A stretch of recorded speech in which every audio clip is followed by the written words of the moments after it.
कुछ लोग हैं जो यीशु मसीह से बहुत नफरत करते हैं और बाइबल को भी नफरत करते हैं और हमेशा यही कोशिश में रहते हैं कि किसी भी हालत में हम बाइबल को गलत साबित करें और यीशु मसीह को गलत साबित करें।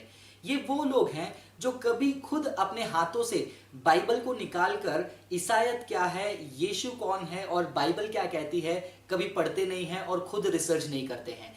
ये वो लोग हैं जो सिर्फ और सिर्फ इंटरनेट में आने वाली बातों को, फेसबुक में आने वाले फोटो को और यूट्यूब में आने वाली वीडियो के ऊपर भरोसा कर कर क्रिश्चियन लोगों के साथ आर्ग्यू करने चले जाते हैं, वाद विवाद करने चले जाते हैं और उनको गलत साबित करने की कोशिश करते हैं और ये भी बताने की कोशिश करते हैं कि बाइबल गलत है, ईसाइयत गलत है और यीशु मसीह भी गलत है।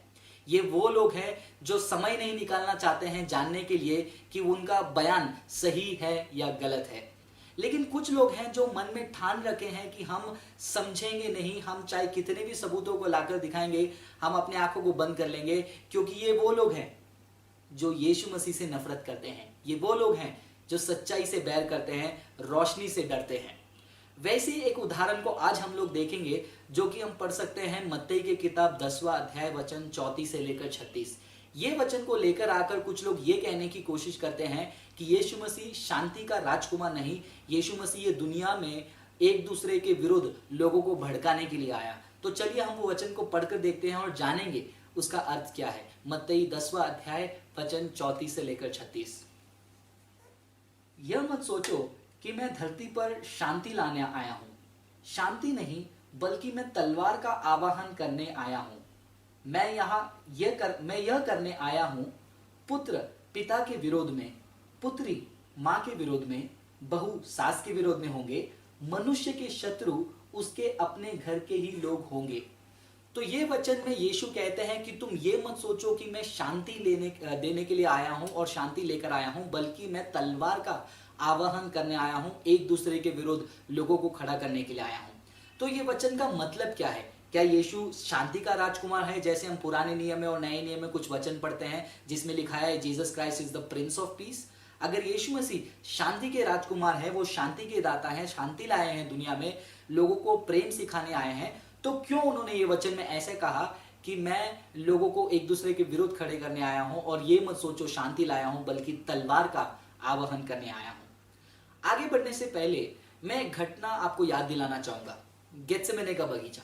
ये गेत्सेमने के बगीचे में जब यीशु मसीह को कैद करने के लिए, अरेस्ट करने के लिए सैनिक आते हैं, यीशु मसीह के चेले में से एक जो मुख्य चेला पतरस है, तुरंत अपने चाकू को निकालकर एक सैनिक के कान को काट देता है। यीशु मसीह ने वहां पर क्या किया? पतरस को शाबाशी दी, वाह पतरस, तुमने मेरी रखवाली में एक सैनिक को काट दिया, बढ़िया काम किया। नहीं, यीशु मसीह ने वहां पर पतरस को डांटा और यह कहा कि जो तलवार उठाएगा उसका अंत तलवार से होगा। तो वहां पर यीशु मसीह तलवार का विरोध कर रहे हैं, पतरस को डांट रहे हैं और यहां पर कह रहे हैं कि मैं शांति लाने नहीं आया हूं बल्कि मैं तलवार का हवन करने आया हूं। तो इसका मतलब क्या है? दोस्तों, हमें यह जानना जरूरी है, जैसे मैं हमेशा अपनी वीडियो में कहता हूं कि जब यीशु मसीह प्रचार करते हैं, वो प्रचार का तरीका क्या है, उसका संदर्भ होता है, कॉन्टेक्स्ट होता है। यीशु मसीह का प्रचार किस तरीके से होता है ये जानने से पहले एक आम आदमी, एक साधारण व्यक्ति जब बात करता है उसके बातों में क्या होती है। आपने सुना होगा जब कोई अच्छा काम, बहादुरी का काम कर देता है तो दूसरा व्यक्ति उसको कहता है ये तो बहुत बड़ा शेर निकला। तो जब ये व्यक्ति कहता है ये बहुत बड़ा शेर निकला तो इसका मतलब वो ये कहता है कि वो व्यक्ति वाकई में शेर है। या फिर जब हम चर्च में जाते हैं, हम जवान हैं, हमें बड़े लोग देख कर कहते हैं तुम चर्च के पिलर हो, तुम चर्च के खंबे हो, तो इसका मतलब ये है कि हम वाकई में चर्च के खंबे हैं, कितना चौड़ा बड़े खंबे हैं हम? नहीं। जब भी लोग अपने बातों में किसी को देखकर कहते हैं कि तुम शेर निकले, तुम तो खंबे हो, तो वो शब्द का एक्चुअल मीनिंग नहीं माना जाता है। वो शब्द से क्या दर्शाता है, वो शब्द से वो क्या कहना चाहते हैं, ये हमें जानना जरूरी है। एक इंसान के बहादुरी को दर्शाने के लिए उसे शेर कहा जाता है। एक जवान को चर्च में पिलर, खंबा कहा जाता है क्योंकि वो भविष्य में उस चर्च का एक मुख्य व्यक्ति बनने वाला है। वैसे ही जब यीशु मसीह भी प्रचार करते हैं, उनके भी प्रचार में बहुत सारे ऐसे शब्द इस्तेमाल करते हैं जो कोई बातों को समझाने के लिए वो इस्तेमाल करते हैं। यहां पर यीशु मसीह ने कहा तलवार का आवाहन, तो हमें जानना जरूरी है कि वो शब्द तलवार का मतलब क्या है, वो किस बात को दर्शाता है।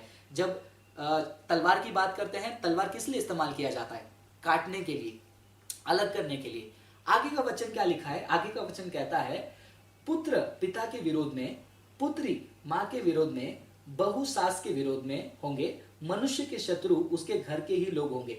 तो दोस्तों मैं आपको यह चीज बताना चाहूंगा, यदि कोई व्यक्ति कोई मुस्लिम धर्म से है या हिंदू धर्म से है या फिर कोई भी विश्वास से है, वो अचानक यीशु मसीह को स्वीकार करता है, यीशु मसीह के प्रेम को देखकर, उनके सूली के दशा को देखकर, यीशु मसीह के बलिदान को देखकर वो बहुत ही मोहित होकर, बहुत ही मन में फील कर कर कि भैया यीशु मसीह इतना प्यार करता है मुझसे, ऐसे परमेश्वर, ऐसे मुक्तिदाता को मैं कैसे भुला सकता हूँ, कैसे छोड़ सकता हूँ, ये बोलकर जब वो व्यक्ति यीशु के पास आता है, तो क्या उसके घर वाले उसको पार्टी देंगे, उसकी तारीफ करेंगे, ये बोलेंगे कि वाह बेटा, कि मैंने तुमको 20-25 साल से इतना खिलाया पिलाया, मैंने तुमको पढ़ाया, इतने साल से तुम नमाज पढ़ते थे, इतने साल से तुम ग्रंथ गीता पढ़ते थे, तुम आज तो क्रिश्चियन बन गए, वाह तारीफ है आपकी, ऐसे उनकी तारीफ करेंगे? नहीं, वो परिवार के लोग ये लड़के के विरोध उठेंगे।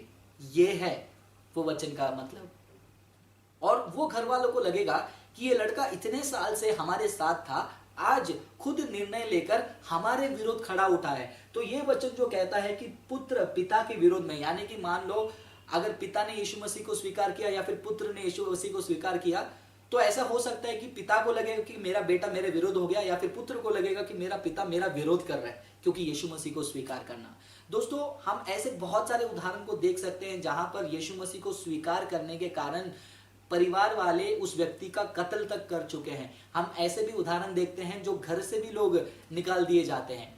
तो ये वचन जो तलवार कहते हैं यीशु मसीह, वो एक्चुअल तलवार को, एक्चुअल चाकू को नहीं दर्शाता है, बल्कि ये दर्शाता है कि जब हम यीशु को स्वीकार करते हैं, दुनिया हमसे नफरत करेगी। तो क्या इसका मतलब ये है कि यीशु मसीह ने दुनिया में शांति नहीं लाया? यीशु ये दुनिया में शांति लाए। वो कहते हैं कि यदि कोई तुमसे नफरत करता है, तुम उसके लिए प्रार्थना करो। यदि कोई तुमको मारने आता है एक गाल पर, तुम उसको दूसरा गाल दो। यदि कोई तुमको जबरदस्ती 1 मील लेकर जाता है, 2 मील उसके साथ जाओ। तो यीशु मसीह शांति जरूर सिखाते हैं, लेकिन जब भी बाइबल में यीशु कहते हैं कि मैं शांति लाने आया हूं, हमें यह जानना जरूरी है कि यीशु कौन से शांति के बारे में बात कर रहे हैं। उत्पत्ति की किताब 1 अध्याय 2 अध्याय में पाप के कारण मनुष्य जो है परमेश्वर के शांति को खो देता है। और रोमियो की किताब 5वां अध्याय 1 वचन में हम ये पढ़ते हैं कि यीशु मसीह का बलिदान, यीशु मसीह के कारण उस खोए हुए परमेश्वर के रिश्ते में हम जुड़ जाते हैं और मनुष्य और परमेश्वर के बीच में एक शांति हो जाता है। तो मुख्य शांति जब बात की जाती है वो परमेश्वर और इंसान के बीच में है। और जब इंसान परमेश्वर के साथ शांति बनाता है तो क्या होगा दोस्तों? रोशनी की लड़ाई अंधेरे से होगी, बुराई की लड़ाई अच्छाई से होगी। मान लो एक व्यक्ति बहुत बुरा था, वो दोस्तों के साथ मिलकर गालियां देता था, दारू पीता था, गलत हिसाब लिखता था, अचानक से वो यीशु मसीह को स्वीकार कर बदल जाएगा। उसको वो सारी चीजें छोड़ने पड़ेंगे जो उसे पाप में लेकर जाता है। क्या इसके वजह से उसके दोस्त उससे बैर करेंगे, उसके विरुद्ध उठेंगे और ये भी सोचने लगेंगे कि ये गलत हिसाब लिखना छोड़ दिया है, इसके वजह से हम फंसेंगे, ये तो हमारे विरुद्ध खड़ा हो गया है? तो ये वचन उस बात को दर्शाता है कि जब हम यीशु मसीह के पास जाएंगे, लोग हमसे नफरत करेंगे और उनको लगेगा कि हम उनसे नफरत कर रहे हैं। लेकिन सच ये है दोस्तों कि हम यीशु मसीह के साथ शांति में आ रहे हैं, तो हम में ये दुनिया में फ़र्क होगा और उस फ़र्क को दुनिया स्वीकार नहीं कर सकती है। जैसे हम यूहन्ना की किताब 1 अध्याय में पढ़ते हैं कि यीशु मसीह को भी उनके लोगों ने स्वीकार नहीं किया। तो यीशु मसीह के आगमन से उनके और उनके परिवार के बीच में ही जो है तलवार आ गया है। आज एक उदाहरण देता हूं, जब मैं 2007 और 8 में यीशु मसीह को पूरी तरह मैंने स्वीकार किया, एक बार शाम को प्रार्थना करके घर पर आया तो मेरे घर वालों ने मेरा जो कपड़ा है वो सब बांध के रखा था, और जैसे मैं दरवाजे में आया वो कपड़े का बंडल मेरे मुंह पे फेंक दिया गया कि तुम घर से चले जाओ। तो उस समय में मुझे लगा कि मेरे घर वाले मेरे विरुद्ध खड़े हो गए और मेरे घर वालों को लगा कि इतने साल से हमने इसको पाला, लेकिन अब ये पूरी तरह यीशु मसीह को स्वीकार के उन्हीं के पीछे जा रहा है, प्रार्थना में लगा हुआ है। उनको लग रहा था कि मैं उनके विरुद्ध हो गया। तो यीशु मसीह ये वचन से ये दर्शाने की कोशिश कर रहे हैं दोस्तों, वो ये नहीं कह रहे हैं कि जाओ तुम घात करो, कत्ल करो, एक दूसरे के साथ लड़ाई करो। लेकिन ये बात याद रखिए, अगर लोग आपसे नफरत करते हैं, यीशु मसीह यूहन्ना के किताब 15वां अध्याय 18 वचन में कहते हैं, तुम बिल्कुल निश्चिंत रहो और ये जान लो कि जब लोग तुमसे नफरत करते हैं, ये जान लो कि तुमसे नफरत करने से पहला लोगों ने यीशु मसीह से नफरत किया है।